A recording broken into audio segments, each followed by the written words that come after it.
All right, good. The sun, which means it is time once again to let it rip. We have another good one in store for you all this week. But before we get there, a couple of things here at the top.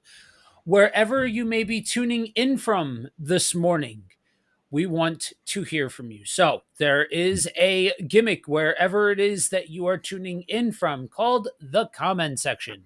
Go ahead, navigate your way there and drop us a comment. Let us know where you're tuning in from, what questions that you may have along the way, and all that jazz. And even if you are catching this on the replay or delayed, all that jazz, you can go ahead and throw a comment in, and we will double back or hit it after the fact. So with that out of the way, I turn it over to the host with the most. Good morning, Pastor TC. What's up? What's up? How you doing, man? Good to be back. Had a good trip with the men. Had a men's retreat last week, and I am feeling great. We do have a powerful show today that I think me and Joe are very passionate about. What we're going to be talking about the impact of fear-based theology. Yeah. Joe sent this to me earlier this week because we're trying to figure out what to talk about, and I'm like, yeah, that's the one. So it's going to be a very personal type of stream. Of course, with the shenanigans of Let It Rip as well that you'll see in there like we usually have. But um, this conversation really works if you guys interact as well, because I think you guys will be like, when we explain what this is, you're gonna be like, oh wow, okay. I think I have been impacted by that for some form in some type of way. But yeah, good to be back. Like I said, nonetheless. So let's go ahead and do this, Joe. Um, Explain what you think, or actually explain what fear impact based theology actually is, because yeah, this is probably one of my favorites because we're kind of gonna get to some maybe sub minor theologies that are kind of under this that Yeah. I personally have coined from Joe himself. So he'll know what it is when I say it. So Yeah. go ahead, man, and then we'll just go from there.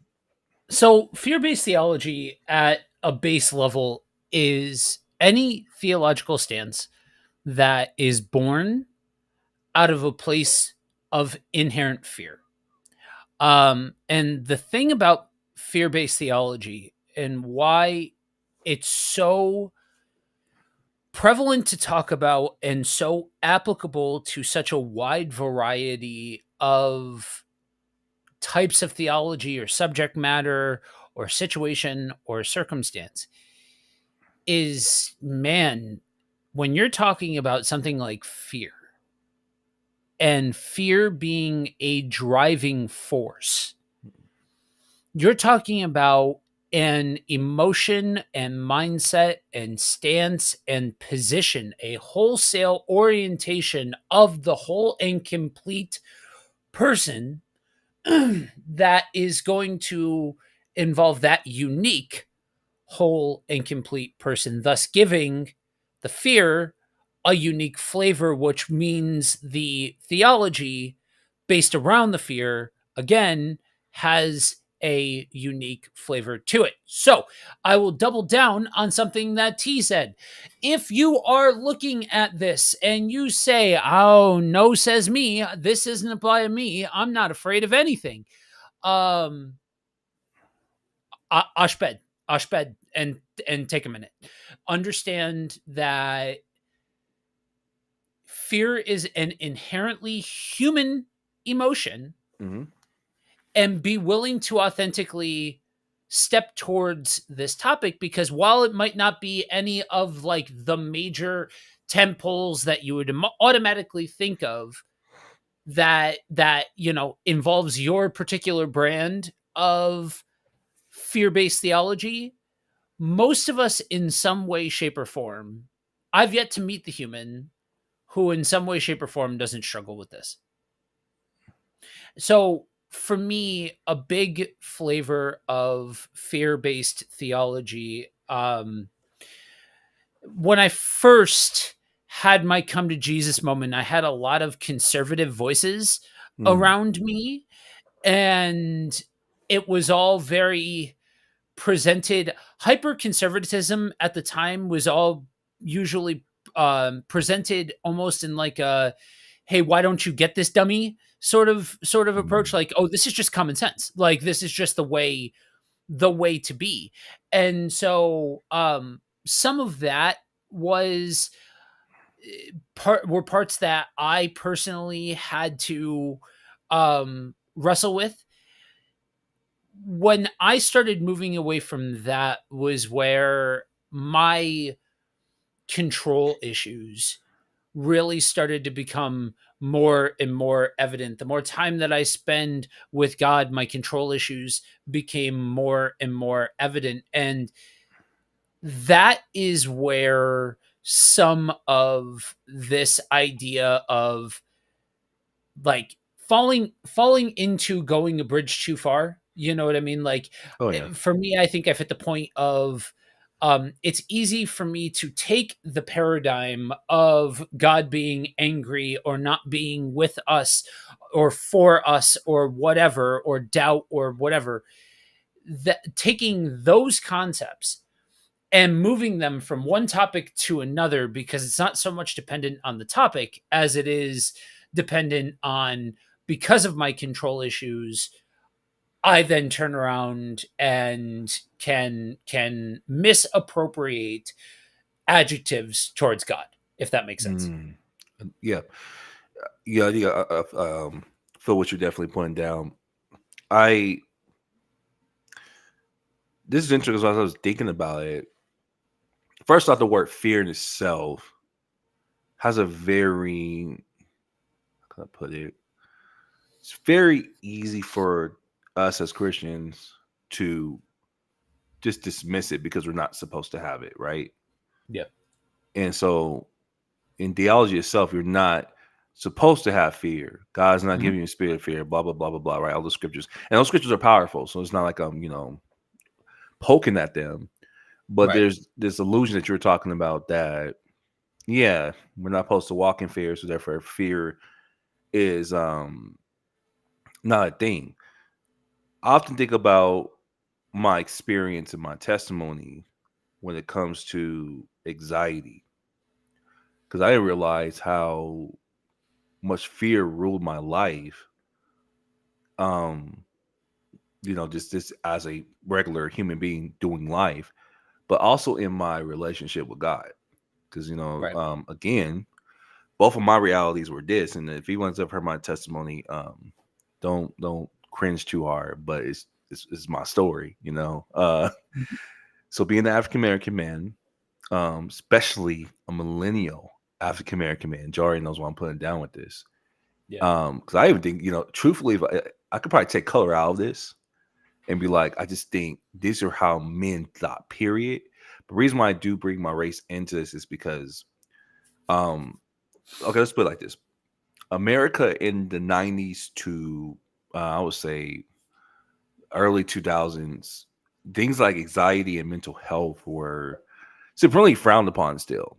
Oh yeah. Yeah, those things like having anxiety, depression, um, and you haven't even go get some help for it. People call things like shrink. Oh, you gotta go see a shrink. Mhm. The things that are unfathomable today that you do not say. You're like, oh, that's crazy work. Why are we talking like that? Like things you would almost get counseled on. It was very popular language, um, in the '90s, into early 2000s. Let's go ahead and sprinkle now. Let's sprinkle some race in there. So being the African American man, we already having the problems. We don't got time to be anxious, and you don't tell your problems to outside sources. That's how I was raised in my household. Your problems are your problems, and if you do have a problem, you share with your household. My problem is what my household doesn't understand what I'm going through, Right. or maybe they do, but they've been taught to talk about it, or they tell you to stuff it down. And so, in my 20s, I had a horrible head with anxiety. It was like early 20s. I was like, was working out, and I think just for that whole month, I think. the country was in a weird place. I was watching the news a lot, which was crazy because high school never really cared about the news. It was just like, it is what it is. Whatever happens, happens. You know, you heard your major events through people, probably. Yep. Big things you might catch, but for the most part, you know, I'm just living life. But I did something crazy, and I started watching the news in my 20s, and the stuff you just hear on the news. And I'm not trying to bash the news. If you watch the news, that's you. That's cool. But for me, it was just a consensus of overwhelming information that I feel Mhm. like I had no control over. Yep. You filter in with my own life, health issues at the time. 'Cause I think at this time I was like over 200 pounds. I was way overweight. So I'm thinking about, man, am I gonna croak? Am I eating right? I feel horrible. All these mental pressures. Well, end up having my first panic attack. And I didn't know what happened. I was like, what is this? Right? You know, Yep. then you have a heart attack. I'm like, okay, it's not a heart attack. You go in, and of course the doctor's gonna tell you there's nothing physically wrong. They do tests and like, well, this could be anxiety. You're like, man, I don't have anxiety. My mom grew up telling me that we don't that's white people problems, which is crazy. I mean, it's utterly ridiculous, but you know, it comes with the idea of how other people were raised, you know, and they pass that stuff down. Now I know so much better. Anxiety is a people problem. It's definitely not racist. Right. So it comes for everybody. Yep. But at the time, this was my logic of thinking. So let's go ahead to our religion in there, right? Let's go our relationship with God. Mhm. Well, obviously, as a Christian, we don't got that because we don't do that there either. So I was just confused. I didn't know what to think. And so this is why I really started running the fear-based theology, because the fear people would use was, well, holiness or hell, burn this. I started hearing that a Mhm. lot because you have to be a certain type of way for God. Otherwise, God does this. Yeah. And so, because I think up to that point, I didn't understand when people were like, because you know, I had always friends of variety. They was like, "Well, I can't come to church. I'm gonna burn." I'm like, "What? Where did you get that from?" Oh, I remember Oh that people used to man, say that all the time. yeah, yeah. You know what? And I feel like I don't hear it that much, but I feel like that really was like, I don't know, bro. I feel like we about to date ourselves a little bit, but Yeah. for sure, like a heavy '90s things. I don't Oh, know. yeah. I feel like it has, Early yeah, 90s, early 2000s sort of thing. Yeah, yeah. that was a really big thing. Yeah, well, because I mean, there were just even movies like that. You go to church, Yep. holy water and stuff. It was like it was weird, you know. But people already had this weird form that to be right with God, you have to be a certain type of way. Or now we get into fear-based evangelism, where oh yeah, we gonna eat tonight or today this morning. My bad. So you guys get ready because we're gonna talk about all these things. I guarantee you now I'm talking about them. You guys have ran to them, Mhm. which suggests that get right or get left. I Yep. mean, that's literally a phrase. I'm not making this up. Oh, yeah, no, that's a thing. What's our favorite one, Joe? Turn or burn. Turn to Um, burn. Yep. you know, so how these have an impact? Well, for me, I didn't realize the culture at the time was kind of somewhere permeating my heart somewhere, because I didn't think God wanted to have nothing to do with me while I was dealing with all this anxiety. I had people Yep. even telling me I had to have stronger faith. My faith wasn't strong enough, so that's why I was going through this. Yep. So your mind starts thinking, well, God is punishing me because I'm inadequate. Yeah. Yeah. And so yeah, yeah, those are my experience. I go on and on, but let's open this box a little bit more Mhm. and let's go on this adventure about the impact of it and what it's doing right now. Because if you guys think for one moment this is not real now, then I'll have to beg to differ Yeah. that fear-based theology is very well alive. And Yeah. it's took us some interesting forms in today's society, which is very interesting. Yeah. Yeah. I I think one of the things I think it's good that you brought up your specific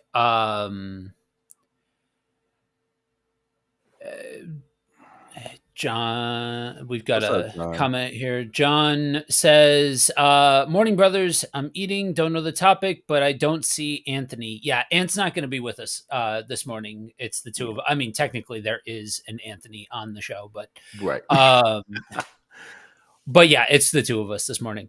But good morning, regardless. Glad you are with us. Um, okay, so I think it's good that you brought up your own specific Oh, we're gonna get flavor my of topic. this. Oh, go my bad. The Oh, topic don't is yeah, because good. I think John didn't like this one. It's the impact of fear-based theology. So, what's your experience with it? Do you have any experience with it? We would like to know, John. So, yeah, and we'll be on next time. He's taking care of family, but stick around, bro, because I think this is one you're gonna like. My bad, Joe. Go ahead. My fault. My fault. Just want to All good. cover it up. Um, so I think it's good that you bring up your own flavor of this because I think, regardless, one of the things that I think we all just need to be honest about is, regardless of what your specific orientation is or what your specific um, origin story is or your family of origin, and that can include where you're from, what country or part of the country you're from, your race, all of these things, they all inform how you process the world. And so I am certain and sure that the two of us, being a white dude from the East Coast and a black dude from closer to the West Coast, that we have certain things about what we were raised thinking or what we heard when we were younger or what we Mhm. thought ourselves that are incredibly cringeworthy, and we're like, yeah, this is nonsense, this is foolishness and stupidity.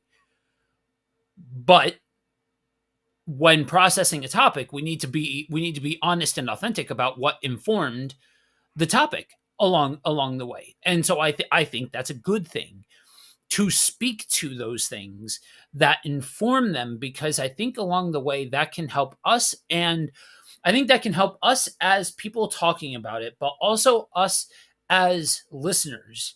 If we hear the things that informed where a person's coming from, because it will give us a better idea of what led to this point, what Mhm. led to this way of thinking, what led to this orientation, all of that sort of stuff.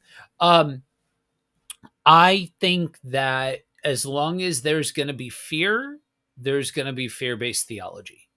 Oh yeah. And I Agree. think what the track that is ours as millennials is one that, I've been working on this video for a while. I'm working on a video essay about the problem of nostalgia and why '90s kids are so wrapped up in nostalgia and things like that. It's Oh, that's not that good. we necessarily actually think that everything really was better in the '90s, but pre '99 was the last time that we as a collective generation felt safe.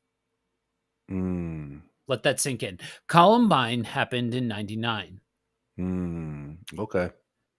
Yeah. 9/11 happened 2000s, right? Uh, to 2000 or 2001. 1. Yeah, yeah. Yep.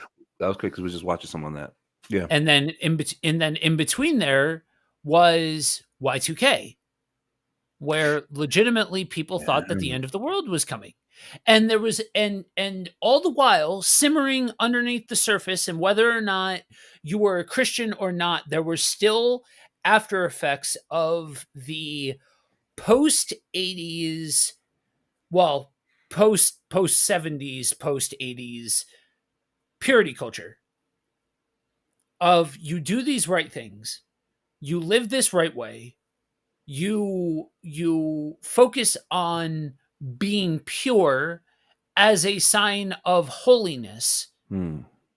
And if you don't, if you fail at that, then you lose inherent value in the eyes of God because you have failed and thus owe everybody an apology. I remember being in a youth group Hmm. where a 16-year-old who got pregnant was carted up in front of everybody and told to apologize to the entirety of the youth group. That was that when I didn't have the words to understand why I thought that was so disgusting when that first came about. But again, it's based out of fear. The fear that one bad apple spoils the whole bunch, that the disease of impurity will wreak havoc in the lives of all of these young people. And we live in a we live in a time and have been in this period of time where we have seen so much change within the world from the point where we were born till now, that we have seen a particular variety of a Hmm. rotating door of aspects of things to fear and people to fear. Can I Yeah. well, I have a question first up. I do want to read Jonathan's two comments because I wanted to ask about that story because yeah, I mean for sure early 90s, 2000s. Truthfully, for me, 2000s, there was a lot of the, yeah, because we low key could poke at purity culture because that's based in fear too. A lot of that's weird stuff. Yeah. Yeah. I think fear-based theology is when people push their doctrine onto others. This is the only way. KGB, only super Calvinism, etc. That these doctrines come out, and people who are on the fence hear these that they will scare people away. Now, in private or in a setting where we can talk about it, then sure, First Corinthians 10 is a Christ divided. Is Christ divided? Okay, I think I pick up where you're going down. It's pretty much how people get it, but the extremity is what you're talking about, which pushes this kind of fear based theology, Calvinism and stuff like that. Yeah, because Calvinism is very interesting theology in itself, which I do want us to talk about eventually on this stream together. We get, probably pull Ann back for that one and everyone else because that's a very interesting thought process. But you also said I think social media has always played a big role in fearful personal theology.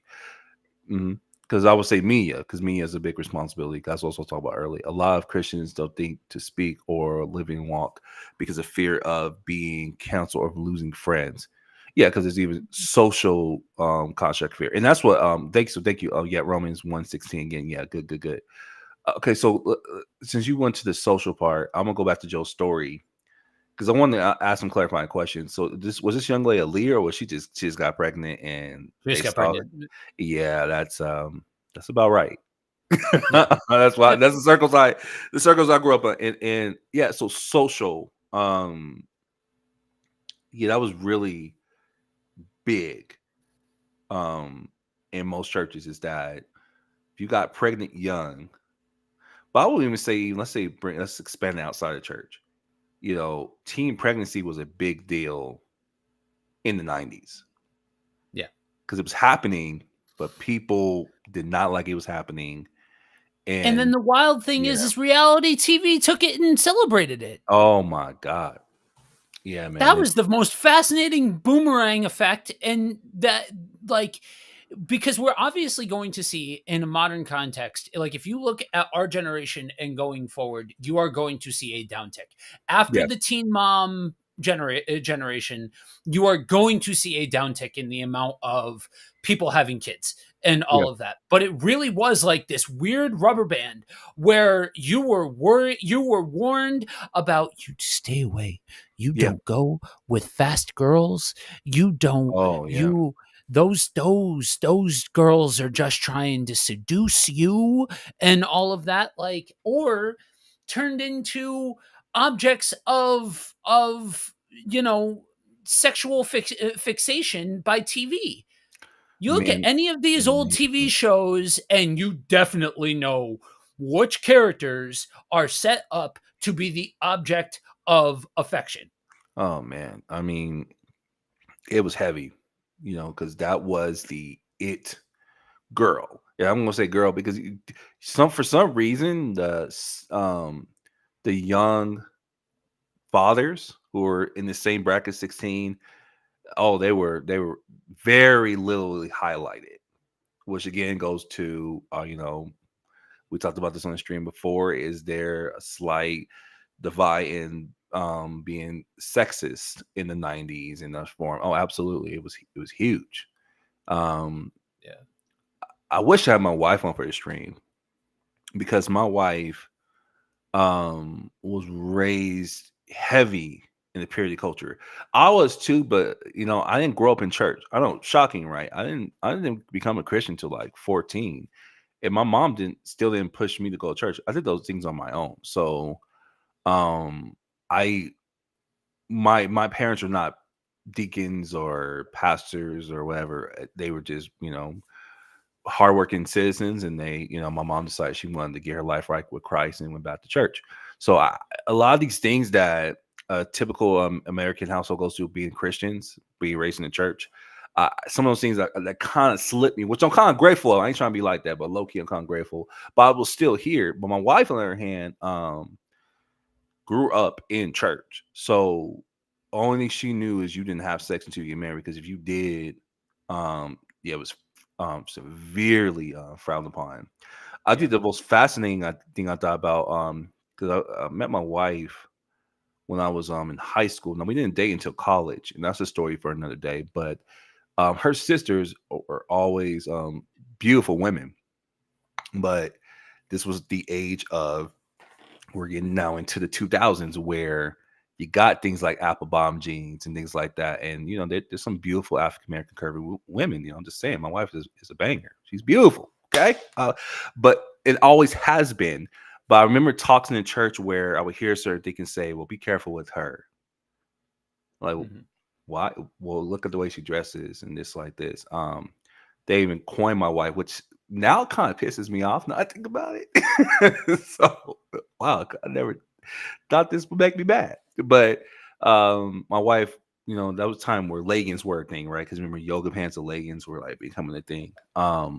So she had these kind of like these gold leggings or whatever. And the deacons had a joke about hot butter biscuits, popping fresh hot butter biscuits. That's what there was. Because they're looking at this, which really should be disgusting. Look at this 14-year-old girl, or how old was Aria at the time? Let's see, because she's a couple. I'm rounding her off to 16. Probably let's say 16. Because I'm like, I got about You two. should probably, out of grace for the people of the story that you're talking about, at least say 16. Oh man, I know, right? But we'll go with 16. So, but they're looking at 16-year-old girls, Yeah. but and making these comments, but also making these judgments. So you see a little bit of perverseness, but you Uh-huh. see the judgment of her. And I mind you, my wife, at the time, and still until we got married, was a virgin. So she believed in what they were teaching. Yeah. Purity was big for her. She had the purity ring, because remember purity rings, bro. Oh, I Oh remember purity my rings. I god, bro. remember Promise Keepers. I remember all that nonsense. I remember Uh, all of it. so she had a purity ring, and so it bothered me before, because me and her were fully acquainted. Her sister brought me to church, but me and her weren't fully acquainted. But it bothered me that these judgments remain about her, because what I didn't know about her at the time, and I will fully discover being, her boyfriend, was she took that seriously. She, you know, her conduct wasn't based off of how she dressed, Mhm. but yet they're saying how she dressed shows that her conduct is a certain type of way. Yep. And I thought that was very frustrating, because I'm like, Ariel's the most for me, and I'm not trying to say these words like this, but for me as a man, and that's something I was a virgin, but someone when I thought about like being like didn't know nothing, I'm like, this is the most purest girl I think I ever met. She's very innocent and still kind of carries that nature to her today. You know, that's just my wife. And so it was frustrating, but this is the whole fear-based stuff with we gotta be careful with certain girls like that. They dress like that, she's fast. And since she Mhm. dressed like that, it can affect these other girls. And instead of actually doing what the Bible actually says, because the Bible talks about these things, where let's say her dressing was becoming some of a stumbling block, which, oh my God, bro, don't even get me started on that one. Because we need to bring in a female speaker. I think I want to bring Tara in for this one.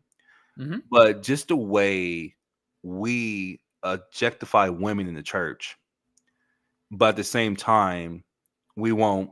It's a hot mess. So women can't dress a certain type of way. Men get to be wherever they want to be. There's no accountability. But if I struggle with sin, it's her fault because of how she Yep. dressed. Hot mess. Like it's a different stream. And for all these people, like, well, what, you don't believe in mindset? I do, but at the same time, I think when we're talking about sexual addictions and sin like that, is bigger than the woman wearing what she's wearing. That's a personal internalized thing. Mhm. So they're two separate, distinct things. You can't make them one thing. But anyway, so um it was frustrating because if you were going to be pure, you have to look like this. If you didn't look like this, you were treated like this. No one wanted to teach you how to do it because people are too busy bashing you. So Yep. it'd be nice for other women to step in and teach something, but you also had other women in her church at the time saying, "Oh yeah, I think that girl wearing a thong or whatever," and oh, watch out for her. That means she having sex. And so you create all these propagandas and fear, and now people can't come together, Yep. and they're scared. Like I'll be real, you know. I think this one I was kind of a little bit more sharper on, but there were certain girls I think I ran away from because she was the bad seed, Yeah. the bad apple, or whatever, and you there was just this huge thing of being tainted. And so, man, like let's if it's cool, I want to beat this in the ground. But this is ideal of being tainted because today I feel like first off, sexuality in church. I don't know if I want to touch that, but it's still there. There's still this attitude of that if you're doing this type of behavior, God's looking at you like this.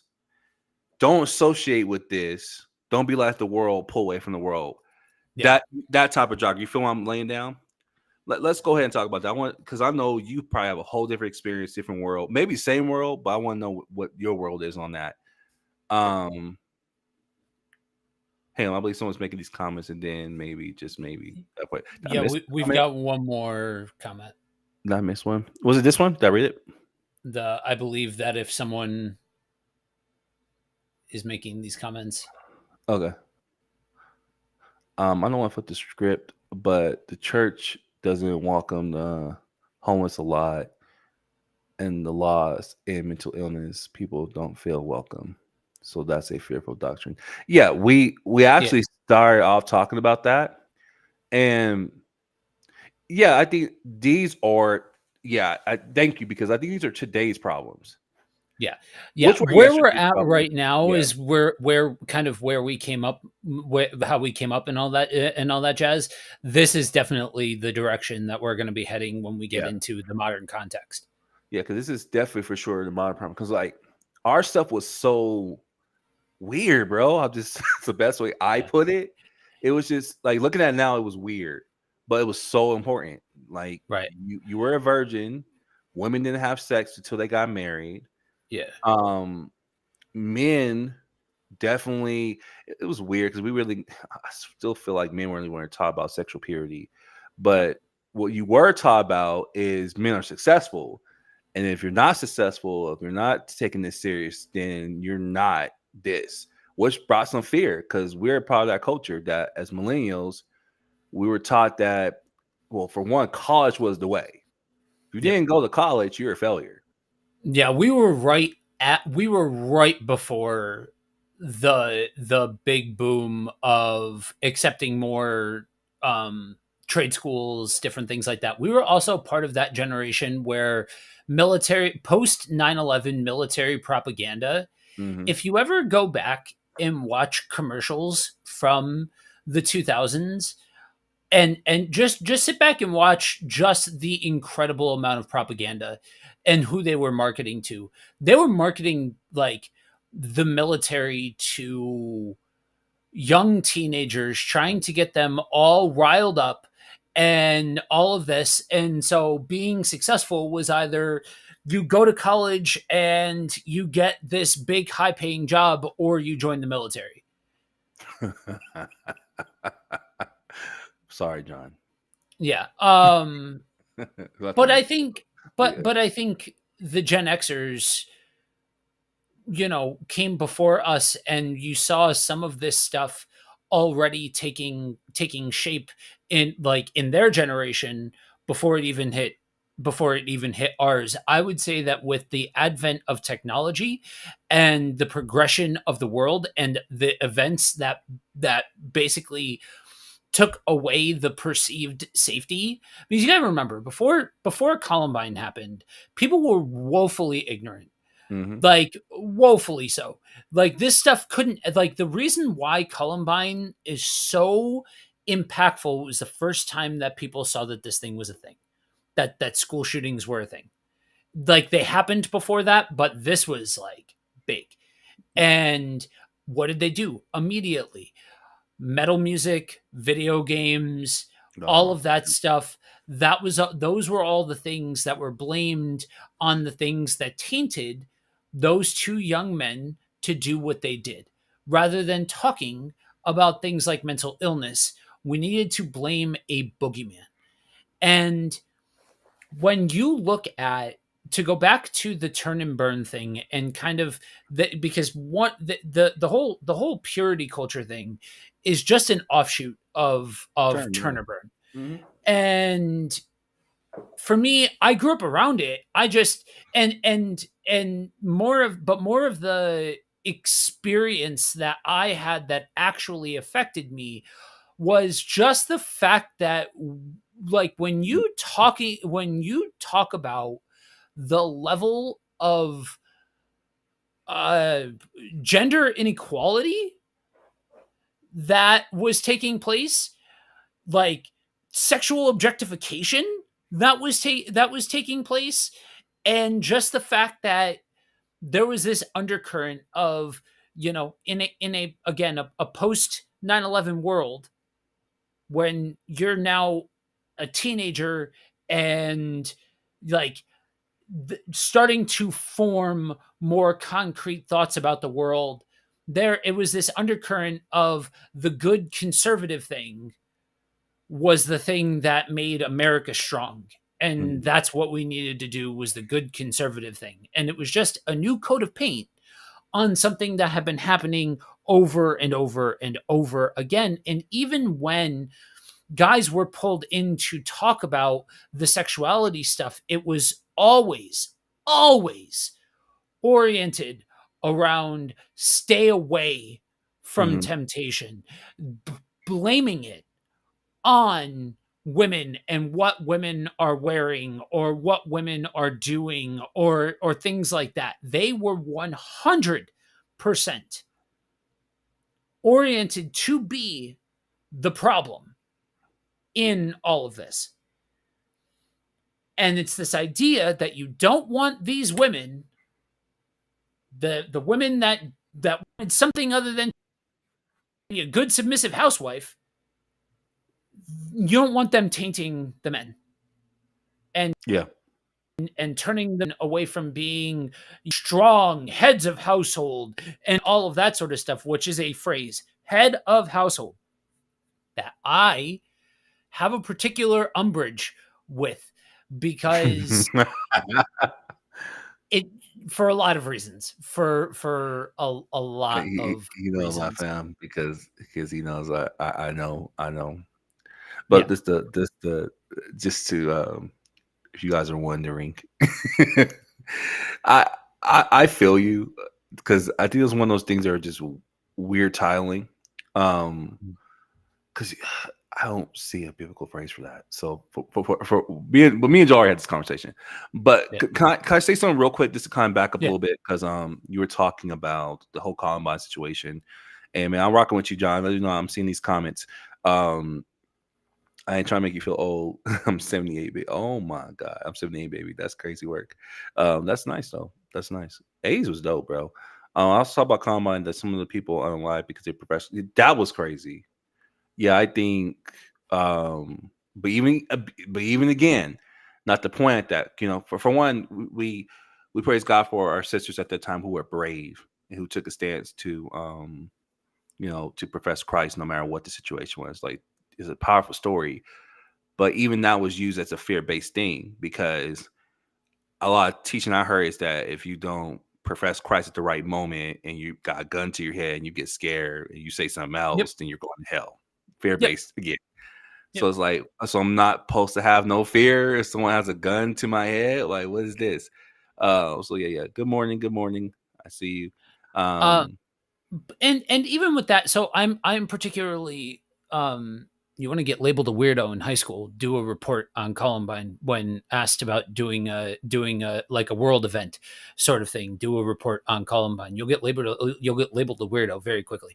I'm not like like I'm speaking from personal experience or anything, but like I said, I can speak to this subject in particular because I was going through youth group and this was heralded as this significant thing. Her name was Cassie, mm, and it was the idea. The story is that her and a couple of her friends were in the library, and dude, I don't know, I don't remember which one, put a gun to her head and said, "Do you believe in right. God?" And the whole idea is that she said yes, and he blew her, blah blah blah. The problem with how that story has been told post is it ignores a couple of very key statements, or very a couple of very key like Mm, motivators. It was very clear that they were just creating havoc, right. and they were psychologically at a place where they were very open about the fact of, they called it playing with their food. Mm, She was very vocal about her faith. It wasn't a matter of she died for her faith. That's reading too much into it. She didn't die for her faith. They were screwing with her right before they were already going to kill her. oh wow. Okay, I see what you're like now. So so it's not like, okay, sure, there's some dimension of, you know at a heart level, here's to hoping that she has eternal peace and all this kind of jazz, right? That she's got deep spiritual peace, understanding what's about to happen. Sure, that part of it, yeah, let's celebrate. If that was a thing, absolutely awesome, fantastic, but not a mark towards her. It's a mark towards God for giving her that peace. Again, it goes back to Hmm. God, not celebrating or damning the individual that's involved. Now, it might not seem like a big deal to do this when we're talking about somebody who's being for their faith, but putting those actions on the shoulders of individuals is exactly the same place as these purity things that we're talking about and these other bad manipulations of it that we're talking about. It just Right. so happens that in the case of Cassie, she did the right thing. Right, because I think that's what I was putting down. Because what if she was a Christian, right? And she got scared, it was like no or something like that. Yeah. In that time, it was frowned upon and stuff. Like what you're saying is the bigger vocal point is God giving her what she needed in the Yeah. moment. Because this guy was already predetermined to kill. And yeah, again, man, because I'm trying to gravitate away from this purity culture thing. Um, the in fear based mongering, the biggest thing about that time was the person, not even God himself. So it was really heavy in workspace that Mhm. you do this, this happens. And when you do this, you get celebrated when you do this. Not, Yeah. well, how is God being glorified? How's God taking care of this person? What does it look like for God to really be in these situations on a humanistic level and him have a um interaction on a humanistic level where he's able to help that person through this hard circumstance and still be glorified, right? Yeah.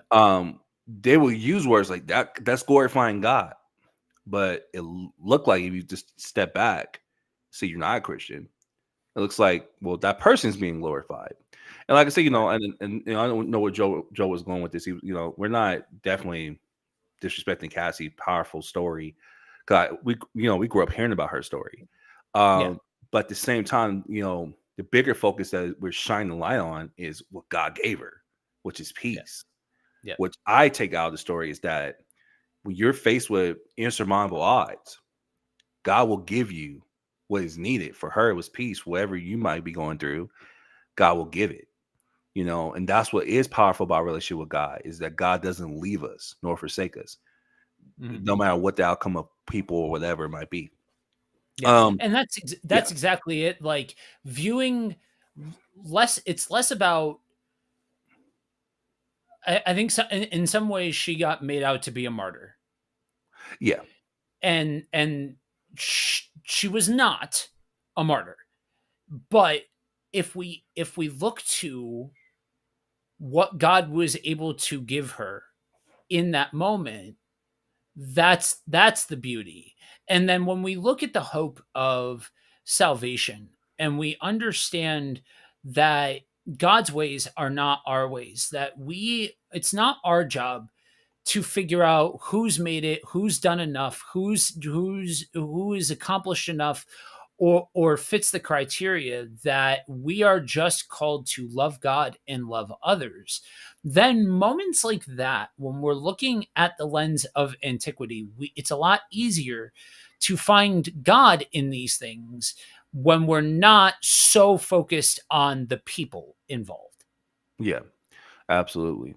Um, well, we gave John the topic, and John, you're gonna have to share that topic because we only hit that one too because it's a good question about whose fault is it women or men. Yeah. I mean, yeah, I can't wait to talk about that because I'm gonna go ahead and tell you spoiler, alert, and we'll go more into when we do it. Me and Joel talk about how Yeah. we're gonna do this or not. Spoiler, alert, it's not women's fault. No. And I'm No. just gonna tell you that right now. It's not. Now, if we're talking about settings and things like that, is there certain things that could help, hinder? We can talk about it, but at the end of the day, these are what the old folks say, or the old King James version say. These are your members. Yeah. When I say member, your body, your Yeah. this is you, Yeah. and am I not saying women don't cause arousal? I'm not saying things like that, but I'm talking about controlling your members. That is totally your responsibility.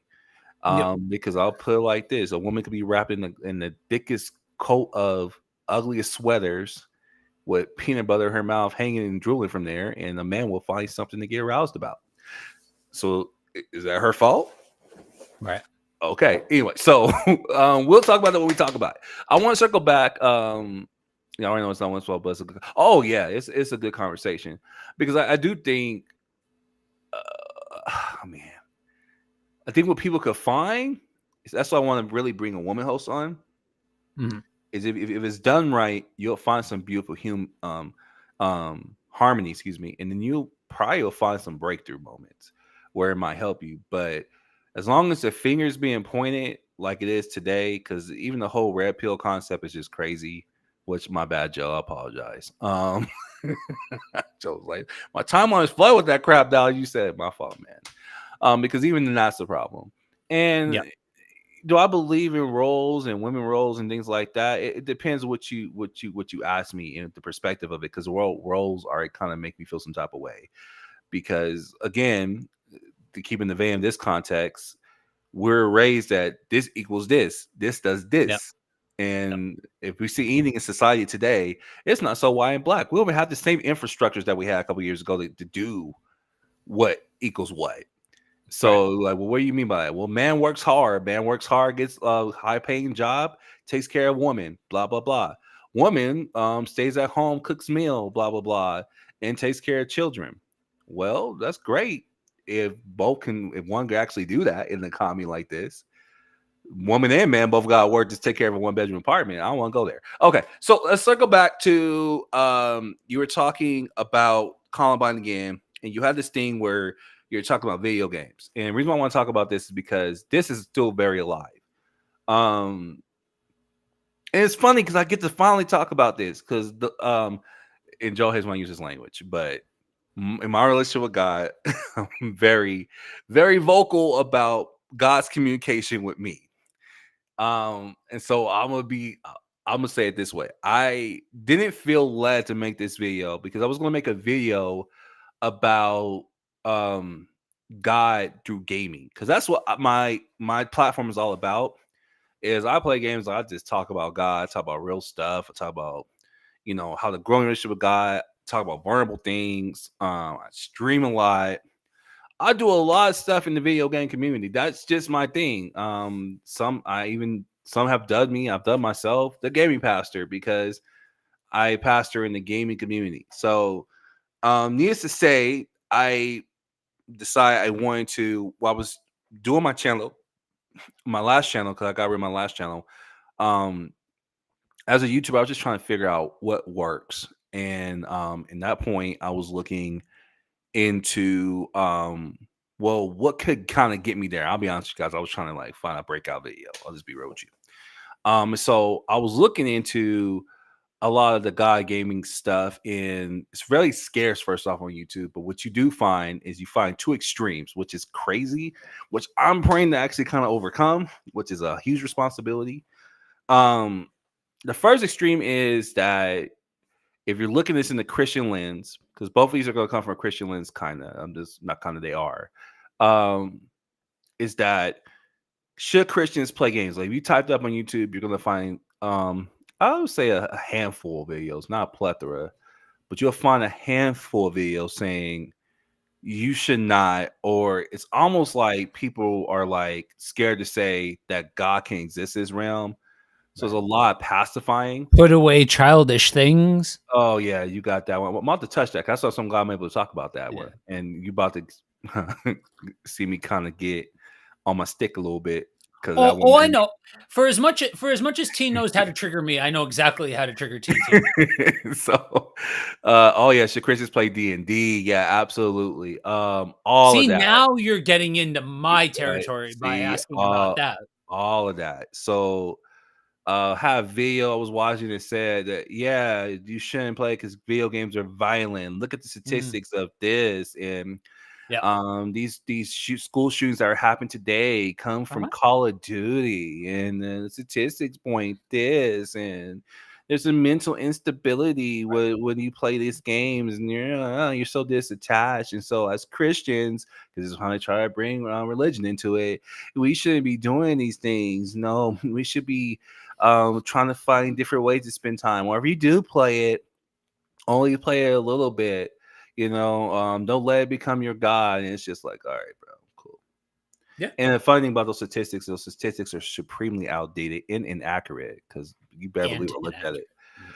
it. So that was one. I had one guy that I'm not gonna say his name because I do respect one guy, and I don't, like we talked about weeks ago. I'm not big on slugfest and other Christians, but this did piss me off. So this is totally personal. It's just totally personal. Yeah. You've been warned. So Let it rip, baby. so um again on my YouTube grind, and so I guess I'm doing research. I got that side of it. And I'm like, yeah, I'm like, that's stupid. That's how I came up with that. I'm like, they don't have right statistics. So what's the other side? Well, now you got the hyper evangelist um, person where you have this YouTuber, and this is not the person I'm talking about, by the way, but this is another one that I meant to throw in there. My bad. Where I think this is where you're talking about, John, where people are pressing their faith in gaming spaces. So people just want to come in, play games, don't want to hear about politics, religion, but you got this one guy that's like, oh yeah, you're going to hell if you don't believe while we're playing Fortnite. What? Wait a minute, sir, wait. I just met you. Yeah. Can we try to win the match before you tell me to go hell? So that was embarrassing. And all credit to the guy. I watch his channel, and I'm gonna go ahead on the limb. God has a good heart, very evangelistic heart, but he's the epitome of evangelism going wrong. And So Joe, wait a minute. I'm Wait a looking at minute. Wait a minute. I'm Wait a minute. looking You at mean you. the bigger? Wait a minute. You mean I you gotta do it mean for my boy Willie G. Berry. you mean an evangelist was religiously harassing people? No, you Stop. don't say. Stop. Come on. No evangelists harass people, but this guy is the typical case of what definitely not to do. Yeah, I will go ahead and say that. So he was yeah, he was he is the model of why Christians should play games. And when I'm saying that, I'm not making it up. That's really what you will find when you type on YouTube is you'll see this guy. Yeah. And it's unfortunate because I'm pretty sure he didn't want that label. That wasn't his heart. But it's also unfortunate because based on see Christians play games, that's what they're thinking on the outside world. I will read this comment and I'm gonna give you the guy that pissed me off, I promise. If you want to hear about it. Yep. I was a part of the church for a bit where they wouldn't let their members listen to secular music. Yeah, that's already a problem. Mm-hmm. TV, movies, music because it drove fear because they drove the fear of secular will send you down the path of that you can't escape. Yeah. Well, they might as well just live in the bubble because anything you walk into this world will apparently do that. Yeah. Psych. It's just weird. But yes, again, good point. Well, good point that out for again, fear-based theology. Yeah. And we have covered these topics before. I think when we first started this platform, we talked about music and fandom Mm-hmm. and some of those like real ugly disconnectors of if you're doing this, that means you don't believe in God. And so yeah, totally. It's still prevalent. It's still prevalent to this day. Hearing a lot more about anime in my spaces because again, as a gamer, you're going to hear about anime gaming, vice Yep. versa, right? And so yeah, anime is apparently demonic. That's a new Yep. argument that's going on. So Yeah. So go part ahead of and I'll that finish up. is the inherent fear of talking about spiritual forces. And let's be honest, almost every anime that I could think of off the top of my head, and Oh by yeah, no means I am not anime is a giant blind spot for me. I've seen like the ones like you yeah, start the conversation off with anime 101 and all of that, and I've seen that sort of stuff, but I'm not like going on Crunchyroll and searching the depths of anime or anything else like that. But in my experience, okay. most of them deal with mysticism, they deal with Yeah. spiritual components, things like that. And if it's not explicitly stating, if it's not explicitly Judeo Christian, oh, that's of the devil. The devil, just like that. I love the emphasis. The devil. Yes, a lot of animes do have fan services, but so does a lot of American shows. We just don't call it Mm-hmm. fan service. I ain't gonna leave that. I'm gonna Yep. stop Yep. because it's just crazy. It's just the double standards are just And they're wild out, man. That's exactly amazing. what they are is double standards. The cognitive dissonance that takes place when trying to talk about this sort of things in media, it just is so bizarre. It's weird. I guess cartoon boobs are worse than real boobs. I don't know, bro. Yeah, You tell me. apparently. So-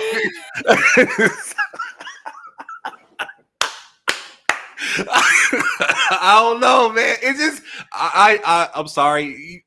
It's let rip. So we This go. is what We go happens when Ant's not around. We just you get up just to some foolishness for over an you hour. It's fine. shenanigans. I told you it was gonna be shenanigans. So yeah, man. I don't get it Yeah. because I ask those type of questions. I'm like, okay, because the people who be saying this dumb stuff, they do watch stuff. They Yeah. watch the news. They have to They watch football. well, not even just that, but you notice how some of these people, they come into people's comment section pretty well informed about what it is that we're talking about. So what you're telling Right. me is, so what you're telling me is in order to know about a thing, you had to have engaged with the thing. So what Uh, did you do? Sin so that way you could save other people from sinning? Like like extrapolate out the thought process here. I just don't get it. Make it make sense. That's what we call a make it make sense moment. I don't get it. But people weird is cool. God love them anyway. But people Yeah. do weird stuff. So So bring hints. Go ahead, real quick. so you guys both, you and John both brought up a concept that I think will is a good way to round off the entirety of the conversation. So we'll really unpack it here in a bit, I'm sure, but I want to introduce this language of holy and set apart. Yeah. You know what I mean? That's where, if whether it's the sexual stuff, or if it's video games, or if it's movies, or if it's music, or something like that, is it just is it is it about being holy and set apart? And when we introduce, Mm, when this conversation gets off of media and those sorts of things, and we go back to what John started talking about a little while ago, and we introduce the people, well, then the implications of holy and set apart become a lot more drastic than just I only choose to listen to Jesus music, or and look, praise music, we've got a time and place. We had a whole stream. Willie Ah! was on for it. It was a great stream, very Oh powerful to no. hear from people, Yeah, to hear let's from go. people who do who are worship artists and Yeah. who vibe with this sort of music. I will be the first one to tell you, John, and anybody else watching, lurking, take John's example. Go ahead and chime in. But I am not, when Oh, it comes to Christian media, I am jaded. Because first off, 90% of it sucks. It's yeah, terrible. no, there was. There was. Garbage. Stop. But You couldn't behave yourself. I was like, where's he going? I couldn't help myself. I couldn't help myself. Okay. But on the other hand, what is so special about the music? Right. Like worship music is different than Jesus music, guys. Let's Right. use some nuance when talking about this. I feel Is you on it is it a movie that is villainizing unbelievers? Is it a song that if you take the word Jesus out of it, it's a song to your boyfriend or girlfriend? Is it, and are all of these things cool just because they're Christian? You that. know what Mhm. I'm saying? It's not, that's where I think we need to be honest about the questions that we are asking, about the motivations behind why we make the choices, or why we villainize the things that we villainize. I may not be a pastor in the gaming space in the purest sense of the phrase like you are, but I hang out in like heavy metal crowds, Yeah. goth crowds, ministering to people in that, not in like a I am the light in this. No, because I like metal music, Mm. and I like wearing black. That's okay. I don't know who needs to hear that. But a pastor can Devil. identify as goth and also be a pastor. I know I just blew somebody's paradigm to kingdom come, but that's okay. No, no, no, no, no. That's not the devil. How dare you wear your little golf clothes? You color your beard. What's wrong with you, sir? Yep. But Yep. I remember yeah, the first no, time I no. dyed my beard, and the look Oh man. that my mother-in-law gave me, I thought she was gonna turn. I thought she was gonna pull her Bible out and try doing an exorcism right then and there. We need to get the devil out of this young man. Oh man. Yeah, I like it. You talk about people who are idolize Kurt Franklin. That's why we are at the earlier. Oh, while you Yeah. were talking, Joe. Yeah, because I think Joe, you said something that was really scandalous but true. Because a person who does listen to gospel music And no, I don't listen to it because I'm trying to find an alternative to R&B all the time. It's just because Right. music for me has always been diary driven. What I mean by diary driven is that it's the Mhm. way I express myself and where I'm at in my life. It so happens that gospel makes it easier. Well, true. The distinction between worship music and the genre was incredible. I will give you that. So Mhm. I'll go ahead and put. So I'm one of those people that really believe in that. So I'm trying to find something that fits what I'm going through, put into a music form. Mhm. So that's usually my experience. But man, when you talked about if you took Jesus out of it, and Yep. you had to, bro, I was like, he ain't lying because I listen to these musics and I'm like, a lot, especially a lot of '90s to well, let's just take. I'll be nice. I'll go ahead and throw 2000s in there. Oh, yeah. Gospel music really is about bashing people, how they give one up on people, and we're just saying Jesus. Yeah. And go listen to urban gospel. Don't take my word for it. Contemporary gospel, well, they built different, but I'll poke at them a different day. But urban gospel is full of haters. Yo, haters, go ahead and shout in your haters' face. This 2000 language, go ahead and get yours because all those who try to stop you got heavy. It was pretty much a diss track. Mhm. This was some nice organ chords and a little rhythm and blues in there a couple times. And so, yeah, absolutely. I'm like, it's scandalous but true. And Kurt Franklin was the king of that. Does Kurt Franklin have some songs that I like that are really sound in scripture? Yeah, this song I'm like, that hits. But are a lot of his songs based off of breakup melodies and things like that? Yeah, because he loves R&B. Mhm. My thing is, it's called a spade a spade. So I call you on it. Don't be trying to act like you brand new on me. I'm just just call it what you call it.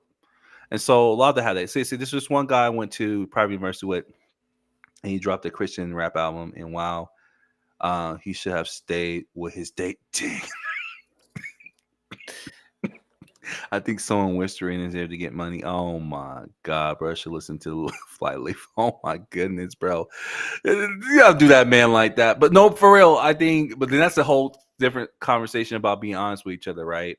Yeah. Because sometimes that may not be the gift, or you might need to hone in a little bit more powerful. Yeah. Let's see, even that like Christians, we struggle with conversations like that. Mhm. Let's see. You said to me, NF talks about real issues. Yeah, NF is good. I like him. Not my favorite. I'm not gonna hold Yeah. you, but NF is cool. Not just Mhm. God loves you. He's your hope. I mean, that's good, but where's the hurt in current worship? So yeah, I like NF. My go tos is well, I am trying to listen to like some rap. I like Bizzle. Bizzle keeps it a stack. But Bizzle keeps it stack with like he also his views and struggles with God. So this makes it more relatable. Mhm. Um, Again, not bashing people who want to talk about hope and love and things like that and worship. Those things are good. Those things are true. Those things are pure. I'm just saying, well, we're the point we're driving in is how that you have to find an alternative because secular music bad, secular media bad, Christian listens to good media. Mhm. We're trying to get rid of that really tainted thinking because truthfully, when you think like that, you're really close off. And I will venture to dare that the Holy Spirit really came and began to show you different aspects of your walk with Him Yeah. and how powerful God can exist in these spaces because you already quarantine God off. You're not quarantining yourself off, you're quarantining God off. Which brings me Yeah. to my story. So, and I don't know what we're gonna do after this, but we'll figure it out. Me and Joe just vibing. This is what we do. We vibe. So looks like we when Pastor's not here, this is what you get. Yep. But you need you need beautiful shenanigans at time, okay? Because Mhm. you're gonna get something out of it. So I am trying to decide as a YouTuber, do I want to make a video about can Christians play games? And to this point, I've attempted to make a video, but I took it down. I don't know. if I'm the guy to really touch the subject because I want to be, and like I said, this is how where I'm at right now. I want to be the Mhm. guy where I show it more than tell you it can happen. Does that make sense? Yeah. So Yeah. right now I'm more focused on showing it because I feel like there's a lot of people telling you what you can and cannot do already, and that's just not my job. So my space is where I tell people when they come to my streams, my YouTube, that's not my role. My role is just to model Christ, to model His love, and so I want everyone in my stream. I want someone from LGBTQ plus plus. I want to hate this. I'm probably gonna be the person that runs into all these people because I just want to create conversation and have people be safe. That's my goal. Is a safe space where I can. Well, one, the person can be themselves. I'm leading this way first. The person can be themselves, Yeah. and I can be myself, and Mhm. we have this conversation. So that's my goal. From both of y'all, how can we help people to drive out fear and doctrine from gamer POV? I'm about to get that right now. So this is kind of crazy because I'm about to answer this with the story. Um, so like I said, trying to figure it out. And I started making this video because I run to this guy's video where he's just pooping on great gamers. Like, dude is just majorly taking dumps on Christian gamer men. Let me make this Mhm. clear. For some reason, he targeted the men only. Like women don't play games. Like we don't got gamer girls. I guess ladies, you don't That's its exist. own conversation. Say, ladies, you don't exist in this conversation. Yeah. Sorry, go take a seat somewhere. Apparently, there's no gamer girls. But anyway, guys who play games are sissies and pansies, and he used this language. So this is not me using the language. He used this language. Mhm. You know, like he said, they're idiots or dumb. I mean, dude, just had like, I think what pissed me off the most, Joe, is he tried to use a dictionary because I'm like, if you're gonna be this theology heavy, then I need you to use some like real Bible tools. Because that's when I get petty. 'Cause I'm like, okay, if you're gonna come with a strong theological argument like this and you use like old school Webster's dictionary to prove some points, sir, me, you already got a problem. If you're gonna Yeah. come at me this hard and insult my space, then I need you to give me like some strongs. You need to give me a Yeah. good. I mean, you're gonna have to give me something. So, bro was using that. That's just me being petty, y'all. If you use Webster's to define stuff, that's fine. It ain't that deep. But for me, it pissed me off because I'm like, you're telling me I can't play games. That was his whole videos. You shouldn't play games. You're wasting your life. To play games is he venture on the side of being demonic. You know, that's not it. And I don't know, bro looked like a boomer to me, low key. I ain't gonna hold you. Okay, that's me being disrespectful. All right, we'll give him an exit for sure. But bro was just gaming Yeah. bad. And so me, I was like, I'm about to make a clapback video. And so I literally had bro's video downloaded and I was analyzing it, debunking it. And in short, this is how I came with the conclusion to answer your question. God was so mad. And Joe, I had the video done, brother. The Yeah. video was done. And God was like, you can't post it. And I'm like, why the hell not? Because I'm like, if he could post his stuff on there and then try to tie you into it, and it goes back to my view on which I believe God's let me in, which we talked about a couple weeks ago, is bash other Christians as influencers. That's not it. Right. That is not profitable. Yep. I do not want to capitalize off of tearing him down because I don't know if that video would have had a breakthrough or not. And I don't want to be behind that. So that's what ultimately when I said God was speaking to me, it was leading me Mhm. based off of what I believe through biblical principles. That was not the thing to do. That was tough because his video was very successful. So I'm watching both ends. I'm watching Christians who are like, yeah, I'm about to put down games because he's right. And then I got people who made parodies of his videos. That was hilarious. Okay, I'm being petty again. The people who made parodies of his videos were just the internet never ceases to amaze me about how petty they could be. And so obviously, I one guy who's an atheist, and this guy was like, "Well, I'm gonna play my video games, and I guess I'm going to hell." This dude was just on him. He was on his helmet, and he got a short clip that kind of has him saying stupid rhetoric. It had him looking crazy, Mhm. and that's why I was really spending time with God. I was like, oh yeah, I want to be a part of that. So let's talk about this from gamers peer view and goth point of view. So you're blessed, bro. You got two pastors who live in these worlds. And so I'm Mhm. gonna let after I'm done, Joe, definitely feel free. I feel like Joe kind of explained it, but I want him to go a little bit deeper because this is more of his world. I think the first thing, if you're going to help people drive out fear doctrine in these spaces, is again create a safe space. I talked about that. That's my heart. Mhm. Because at the end of the day, we're humans first. Okay, you often hear about us talk about the Imago Dei a lot in this channel, which is we're created in the image of God, and God love. When he create us as humans, the first thing that God said is that we were good. I know that's already going to mess a lot of people up because he didn't say you were good based off of this. He said you were good. This is how God has always viewed us. You put Jesus into the mix, he redeems that. Mhm.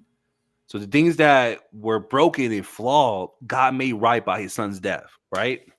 And so that's God's view. So that's my view. That's why I adopt in my challenge that whoever comes in, where you're LGBTQ plus, wherever you're atheist, wherever you're agnostic, wherever you are, maybe you just don't know.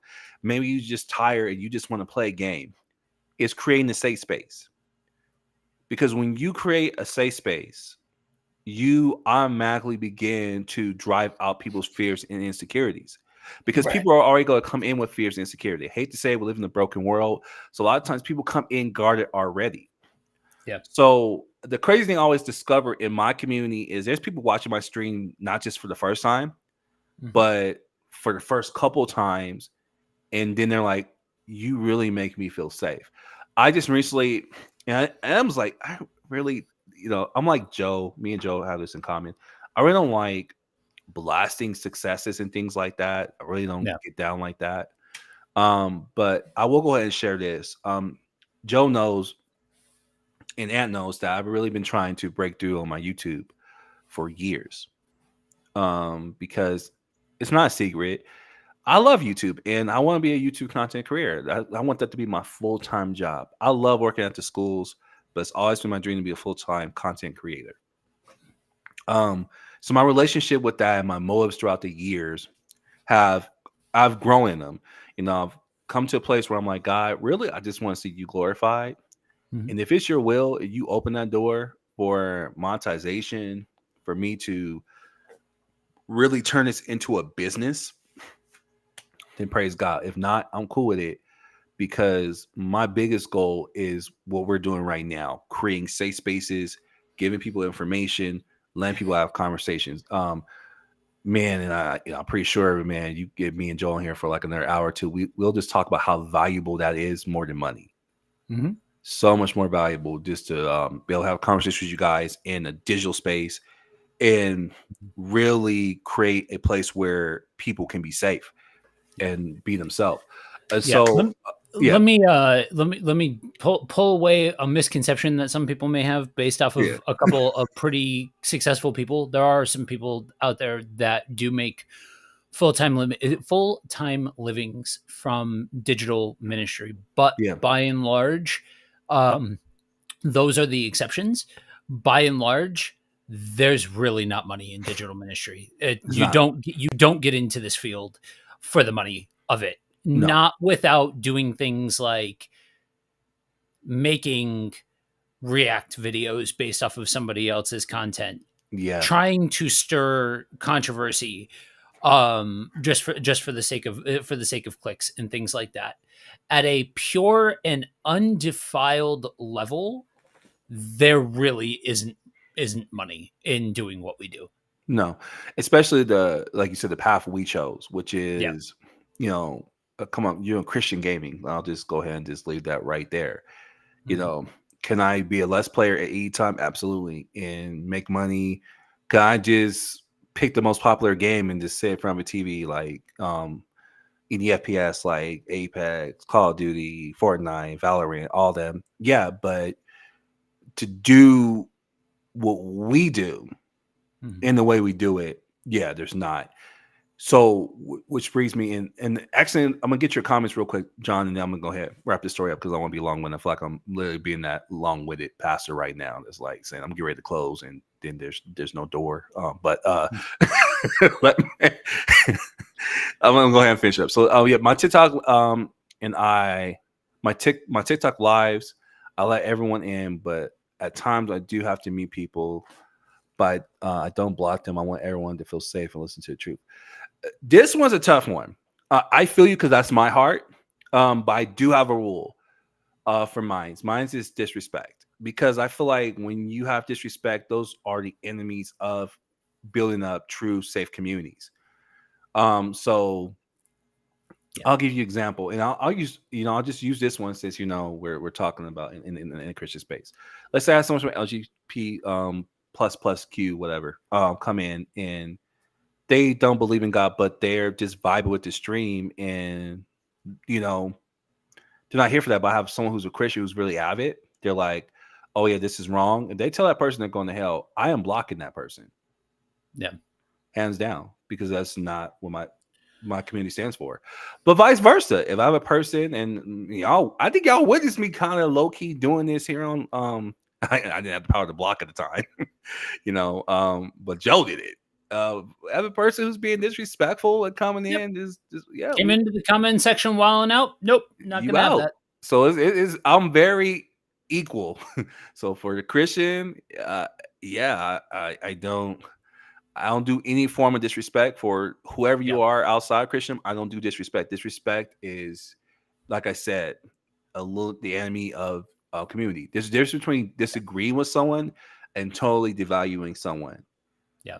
And so I don't tolerate those things. So that's just to clarify. So yeah, you can block them, but just you want to be sure if this person's hurting other people, Yeah. you gotta do what you gotta do. And that's why warnings are powerful because some people instant block. Me, I have a policy where I explain to you. I'm like, hey, you're hitting that line, disrespect.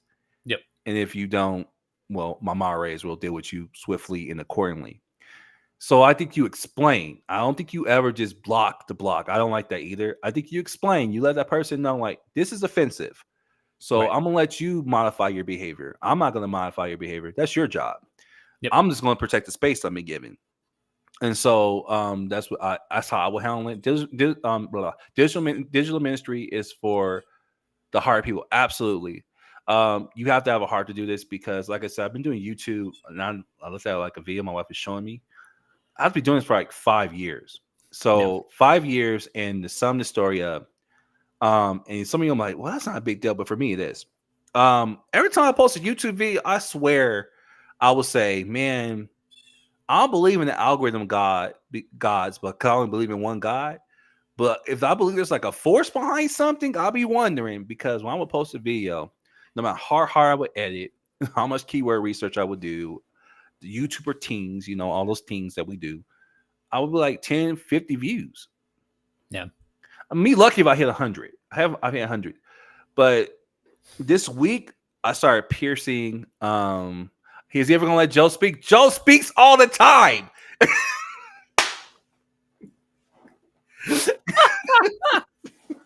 Usually I'm the quiet one. Let me have my moment. It's like I'm about to let him speak. Yeah. So, um, in short, I hit a barrier I hit started pushing past my thousands.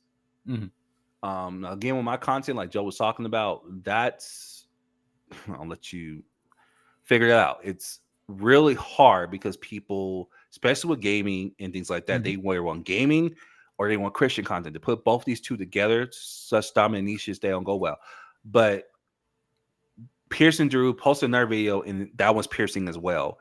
That's powerful because for me, it shows that God has a plan and a space for this gift. Mm-hmm. But you do have to have a heart for it, and you do have to create these spaces first. It's not just about being famous, it's creating space. Now, John, I'm going to let Joe speak. Since you saying I'm long-winded, I get the hint, brother. Go ahead, Joe. So one thing that I think ties this whole thing up and gives a picture of why each one of these things can happen is this idea of what it means to live the Christian life. right? Mhm. What that looks like. And growing up Mm. as either teens chomping at the bit to finally enlist, Mm. or younger folks that were raised by somebody who enlisted from another generation, or you're in that Gen X spot where when things like 9/11 did happen, you were that right age to jump up and go enlist and go kill yourself some bad guys and all that sort of jazz. Mhm. Um, so much of what we've heard as millennials has been a response to exactly Mhm. that. Put away childish things is we had this weird boomerang of almost like a faux 1920s or 1950s ideal come Mhm. back over the country because, we'll stick a boot in your ass. It's the American way, all that stupidity. Um, but it's it was this return to, in order to be a good godly man, you have to be physically strong, you have to work hard, you have to look a certain way, dress a certain way, act a certain way in order for you to be acceptable. And if you weren't, then you were being feminine. Some Yep. version of feminine. Yep. And it goes to that idea of, why do you think, honestly, so the evidence through statistics is there that suggests that all of this stuff that we have now about, like like the extreme side of ripping down gender entirely, is a response and a reaction to people coming in and saying, "Oh, there's gender roles. Oh, you have to do this because of your gender." No, no. Like I'll fight somebody on that one. Like because I don't I don't see it. It's man made. And then when you add on top of it the fact that we live in a country that has a malformed version of what it means to be holy and set apart, that's a dumpster fire waiting to happen. Mm. And so, holy and set apart, we struggle as Christians to find the right spot to put our peg on being in the world, but not being of the world. And for a long time, and there is still a flavor that is very alive and well today, it's this idea that as Christians, we are separate Mm. from the godless, that our job is to convert the godless over to our side, and we dare not touch anything that will contaminate. Yeah. John brought up D&D before. That's been a thing for a long time. I mean, No, that's that's still is. been that's the court of public opinion has skewed wildly over the decades on that one. But at its core, it is a fantasy storytelling device Mm. with talking animals, with various mystical creatures and wartime scenarios. Okay, wait, ready, Here watch we go. this. What else has all three of those things that are generally accepted by Christians? Hmm. Narnia. Narnia has every Hmm. single one of those things. It's just God flavored. Don't get me wrong. I Oh, think nice. Awesome. I think Narnia is one of the best. I'm talking about, I personally, my honest opinion, I would put it up there in He said conversation. LOL. I would put it in I believe it deserves its spot in the conversation with the Lord of the Rings of the world and the Game of Thrones of the world. I think it is pound for pound just as good as the contemporaries, and in some ways better. I've never seen them. Don't judge me too hard. The movies are fine. If you're a fan of the books, the movies are fine. The books are where it's at, and Mm, especially if you have Spotify, mhm. go in and listen to Spotify's version of it because you get the last one, the last battle, read by James T. Kirk. Patrick Stewart, the dude from Star Trek, Yeah. reads the last battle, and it is epic because he does all of the voices and all of the things. Like it Oh, is wow. A class audiobooking at its prime. Anyway, Mm, um, so we struggle with this idea of how to be with yes, John, you need to start with the magician's nephew. Um okay. so um that becomes not as highly regarded when talking about that in terms of what activities that you engage with. But this idea of holy and set apart also extends to how we view other people. Mm, Because if we're holy and set apart, then how are we viewing the people who do not think like us, who do not worship like us, who do not engage with God like us, oh, holy. that have a different color skin than we do, that live in a different Mm, part of the world than we mm, do, that come from a different economic background than we do? Again, fear based theology takes a lot of forms and goes to a lot of places and is far more pervasive than we feel comfortable talking about a lot of the time. It informs an inherent bias that we feel mm, for some things against other things, and it fuels a slanted position as we enter into conversations, situations, how we engage with the world, how we engage with content, all of this sort of stuff.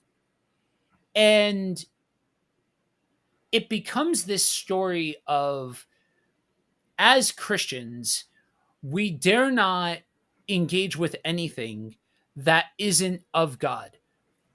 But I double, triple, and quadruple dog dare you to crack open your Bible and show me mm. a single place where that is actually advocated. And I'll go back to something that you said earlier on in the stream.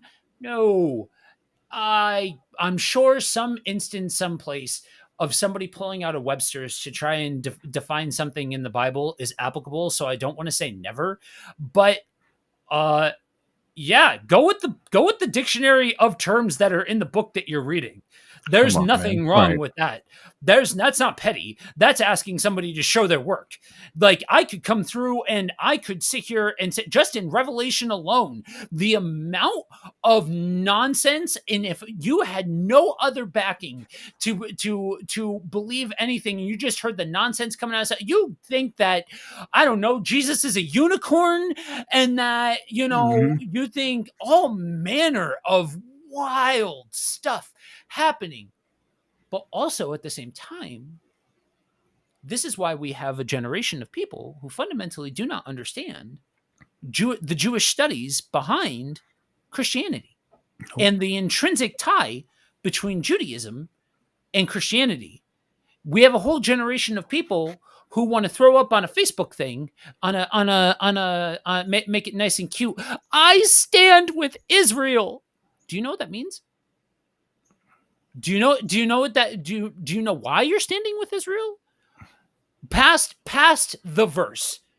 Past the verse that people go that people turn to. Do you know why you're doing what you're doing? Do you know why you engage the homeless population with making sure that you come fully loaded, full utility belt of a God bless you, and let me make sure I pray with you, and let me take a picture while I give you this money. Mm. Come on, man. And that's where, again, God putting things on your heart, no harm, no foul, no lies detected. I have no problem with it.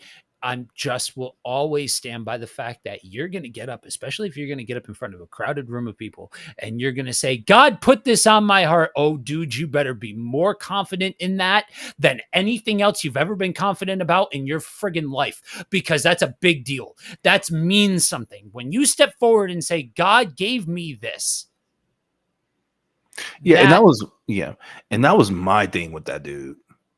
Is the yeah, whole verbiage of God said the Bible, because he was like right. abusing the Bible. Yeah. So if we're gonna Yeah. create safe spaces, you can't abuse the Bible either. But in order to even create a safe space, we need to be aware of the fact that we live in a nation that was built on the foundations of fear-based theology. Oh yeah. Like 100%. It was born out of that place. It was born out of, you do not come and take ours because we are fearful that then we will lose ours.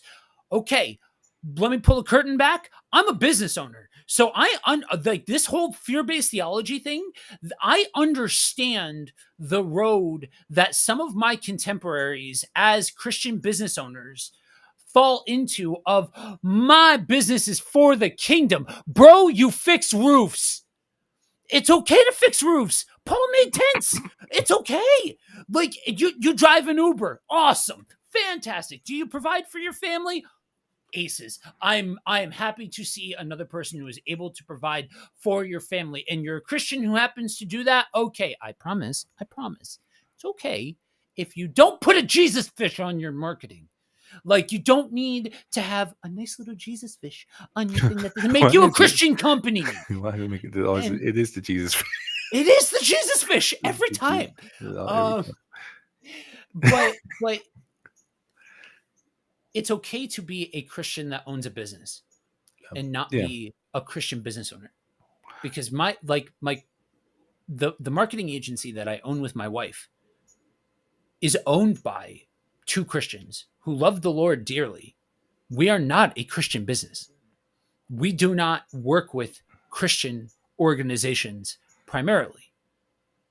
It's what we do to make money. Because again, I go back to, there's no money in digital digital ministry. Mhm. There's not. You know what I mean? And that, so all of that means that now you step forward with the understanding that you live in a spot that is already skewed to wrapping your mind around this idea of love God, love others, love your neighbor, this whole idea of what it means to be holy and set apart and all of that sort of jazz. That means that you do not associate with the godless heathens. We've seen so many examples of this over the years to varying levels of extremity.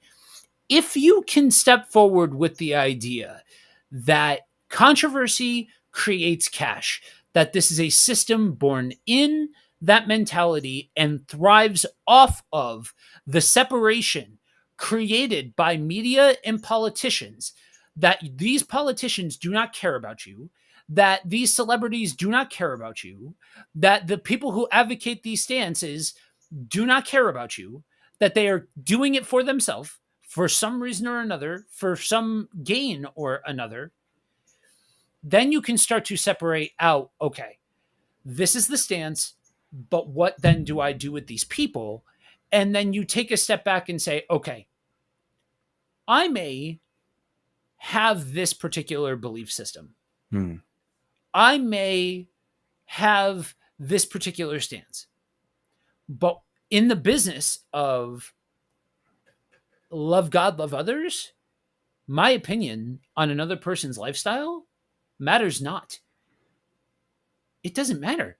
It whether or not I agree with their lifestyle choices does not stop the call, not just as a pastor, but as a Christian, Mm-hmm. to love God and love others. That leaves a lot of room for stances. That leaves a lot of room for um, secondary issues, third level issues, different things like that, the matters of non significance. But so we're not called to like don't have an opinion, but is your opinion more important, or is creating a safe space more important? And so when you can understand that systematically, that's one of the things that when Tiara was on for those series of episodes that I love that she kept going back to. Guys, if you think that you are ahead of the curve here and that you've always stayed 1 foot in front of the system, that probably means that you are ingratiated in the system, Mm. because the system wants you to believe that you are not a part of the system. And all of these things, how we view others, how we care for others, all of that sort of stuff, that all is part of a system that like they don't want you to know that you're a part of the system, but it's systematized and you are taught from a very young age how to think these things, what to think about these things, and stuff like that. And so understanding the runway helps to say, okay, first and foremost, this is a space that when you walk into this space, you are prayed for and you are loved deeply. That's Yeah. it. Like that's what that there. And then if you have relational context and the conversation happens, okay, if you have a strong relational context, then there shouldn't be a problem with a controlled environment where both people are giving their opinions about a particular topic. That gets into the conversation of, can we disagree and not call somebody an ist or an ism? Can we disagree and not divide? Right. 'Cause that's the work right there, is staying connected. Yeah. A lot of times when people disagree, they disconnect. Yeah. And that's the rough part. I saw John's comment earlier, and not to poke at this comment, but even this kind of continues this fear of,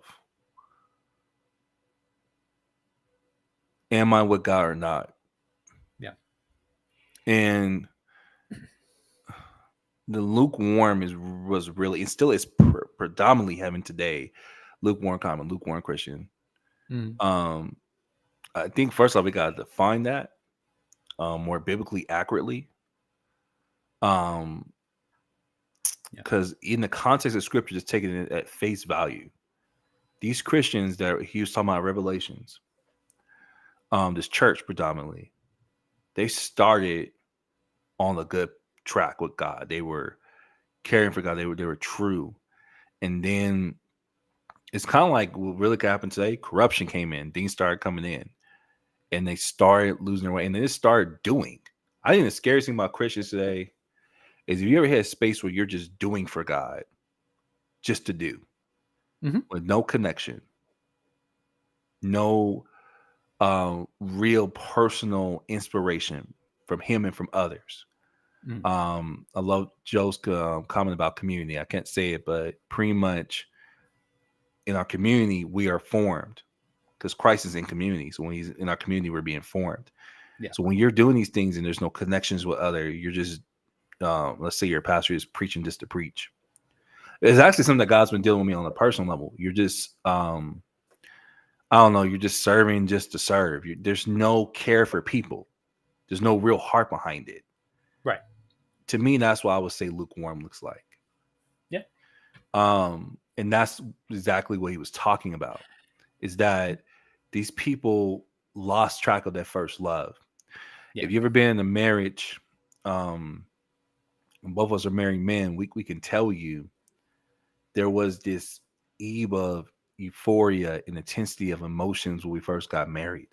There was Mhm. just certain things we did for our wives because, you know, it was fresh. It was amazing. It was a spectacle, right? And vice versa. If our wives were on here, they'd probably say the same thing. The thing is not necessarily maintain the thing. The thing is maintain the heart posture for the thing. Is my wife still as valuable and precious? Or and do my efforts exude from that love, not out of, oh, I just gotta do this.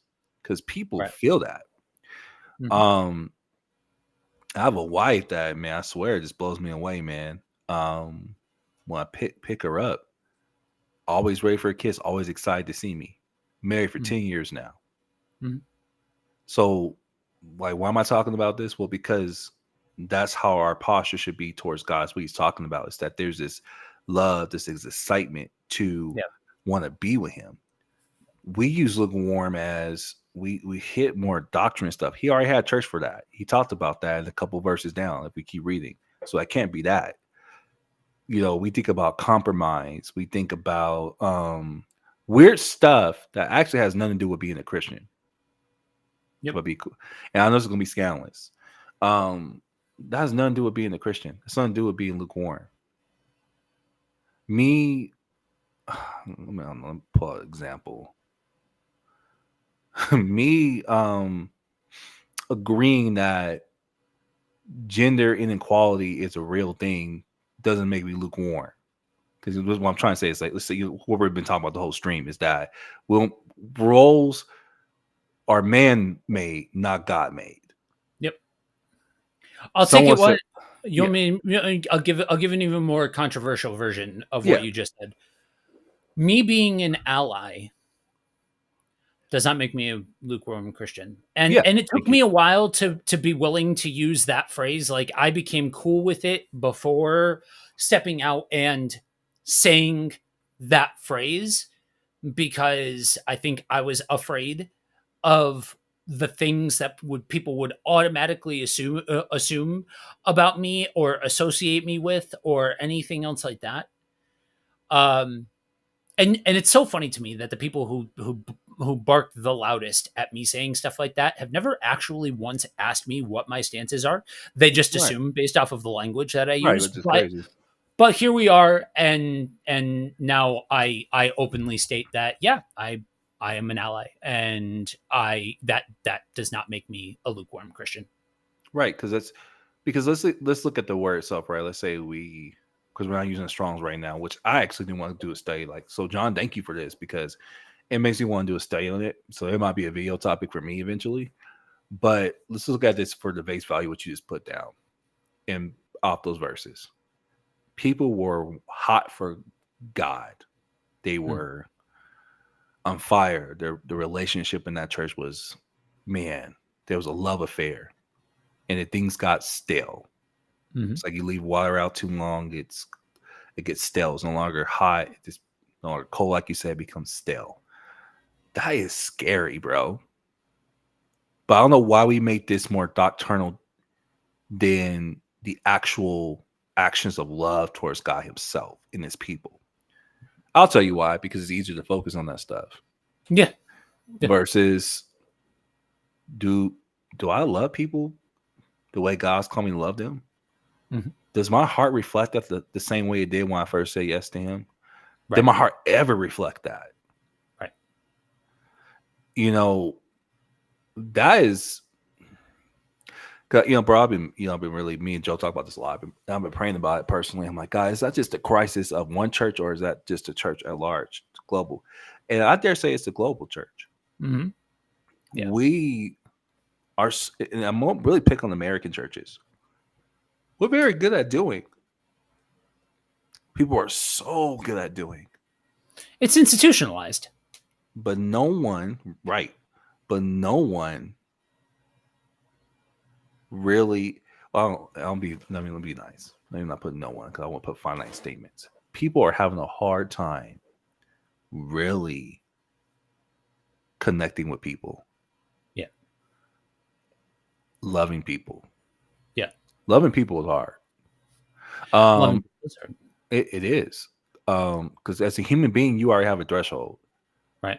You know, the best human being, and like I say, human love is not bad. We haven't talked about that, but I think off lives and different topics on our personal channels, we talk about love in a sense. Yeah. Human love is not bad. No. Phileo is not bad. That's what the Bible will call it. It's brotherly love, human love. Human love is not bad, but human love is limited. Yeah. To love like agapeo, we're talking about to love anybody without no fault, without no prejudice, without no bias. You're Yep. stepping into agapeo type of love because that's how God loves. God loves without bias. Yep. God loves just to love. He is love, and so that's a spiritual thing now because that's God's realm. Mhm. And so to have people love the way God loves is a problem. Yeah.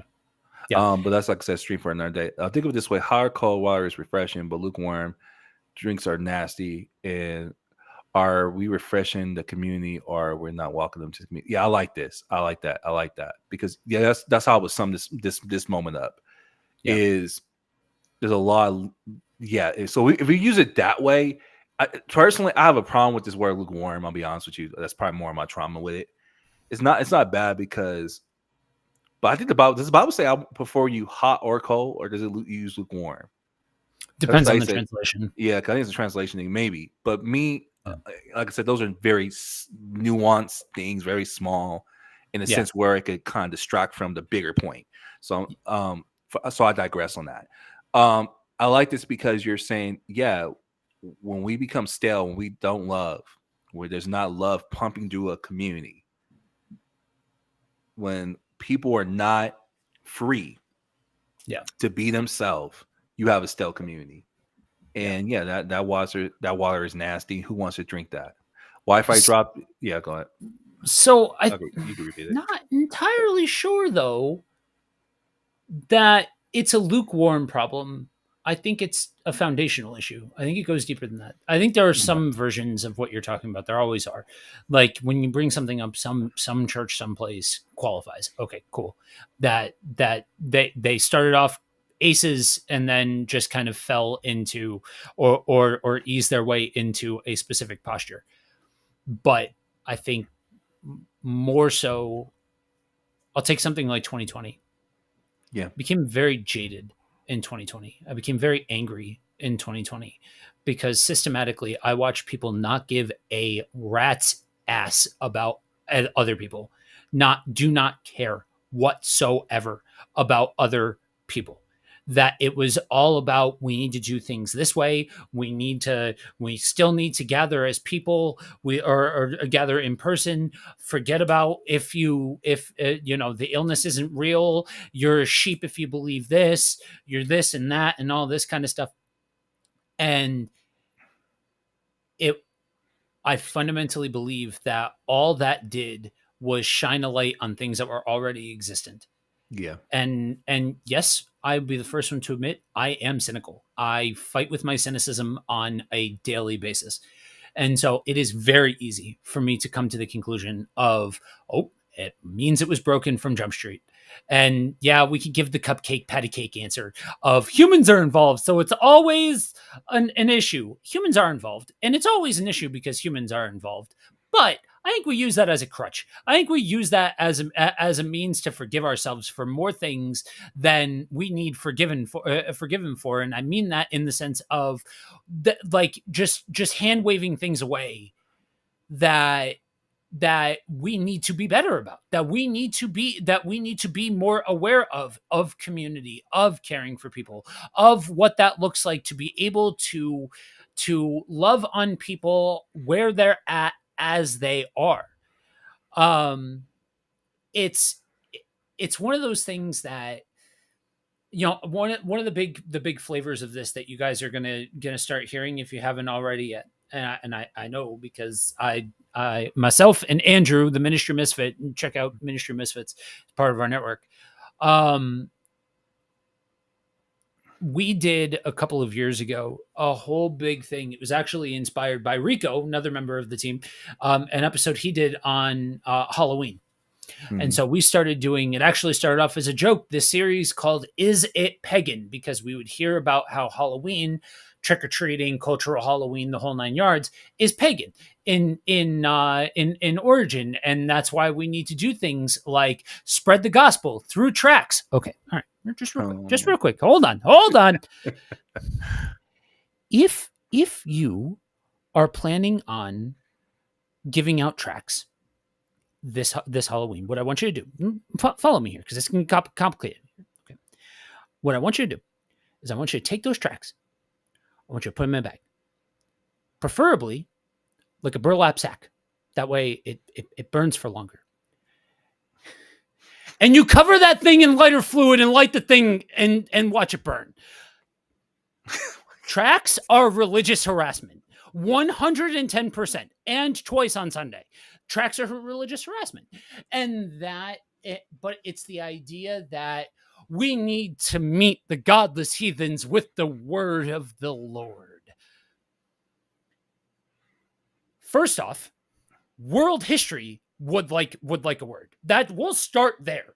That that the idea of being able to study the world's history in America and how third grade level this country has been for a long time is mhm, wild mhm. to me. But it does for all of the bits and for all of the jovial, all this kind of stuff, blah blah blah blah. All of the bits aside and the sarcasm aside, it's this version of what do we do with people who do things differently than we do? Right. And now it may be jocularity to mention that, but then what do we talk about? How whose job is it to care for the homeless? Oh, don't Right. think that these don't come from the same place. What do we think about immigrants? Yeah. What do we think about people from another country or that look differently than us or have an accent or something along those lines? Because again, I'll go back to 9/11. I'll go back to the world that we became teenagers in. I promise you, especially on the East Coast, Islamophobia 1000% a thing. And I'm a person who I think we have become far too loose about calling people phobic and Yeah. all of that. Because those are clinical terms, they need to be respected as clinical terms, and just because you don't agree with something doesn't mean that you are irrationally afraid of it. Right. It's just slang at that point, but slang that's based from an actual medical thing. So I use Islamophobia in the purest sense of the word. So again, what is our heart posture? Like, are we trying to scare people in? Like, I don't think John said something before, and I don't necessarily agree with it. I don't think it's a matter of people being afraid to admit that they're a Christian anymore. I don't think that. I think those days are gone. Right. I think it's a matter of asking the question of, are we trying to scare people into the pews? Are we trying to scare people into the church? Because I think we live in a day and age where, yeah, you may need to endure people having some preconceived notions about you because of other people acting in the name of Christ. But by and large, this idea of out and out being ostracized for your faith, those just aren't like in America, by and large, that's not really the path that we are walking anymore. It looks different for us, and we need to adapt for that. Yeah, man. I agree with that, man. I was somewhere way, way earlier when we started because then common size and task scumbag theology, which I coined from you, which I really Yep. am recovering from. Yep. A lot of Right now, people are, man. as I'm speaking to you, even right now, the way I see myself, the way God sees me, is so hard Yeah. because I will say somewhat brainwashing Mhm. of culture and doctrines from our church that you bad, God good, Yep. you gotta be scumbag. Then not your scumbag in order to be good because God's good. And I'm like, There always needs to be a villain. That's the right, problem with trying to read the hero's right. journey into the biblical account is there always has to To be a be, villain. and God doesn't think like that. Nope. And that's what's scandalous. And we're going to talk about that because maybe me could talk about that off cam if that could be our next subject. Hmm? Because for me, it ties into receiving love. You're going Yeah. to have a hard time receiving the maximum effect of God's love in your life with that theology Yep. in your mind. And it's for some people, it's like, well, you're never ever going to receive the maximum of God's love.